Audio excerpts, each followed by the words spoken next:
Hi dear friend, welcome back to my another video. Today in this video I'm gonna show you how you can shut down your Windows 11 PC or laptop with an easy shortcut by using your keyboard. So before that, please don't forget to subscribe to our channel and also hit the like button of this video. So let's get started.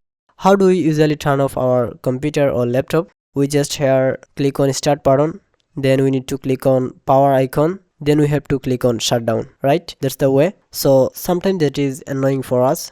So now let me show you how you can easily shut down your computer or laptop. The easiest shortcut for turn off your Windows 11. Let me open an image so that you can understand this process easily. Here you can see a Alt button besides Windows button, and here in the above you can see F4 function button. We have to just hold on these two buttons for turn off our laptop. Let me show you. Just hold on Alt and F4 together. Now as you can see, a pop-up is open here in my screen. Now if you click on OK, then your PC or laptop will be turned off, and also from here you can choose sleep mode, restart and all other features what you want.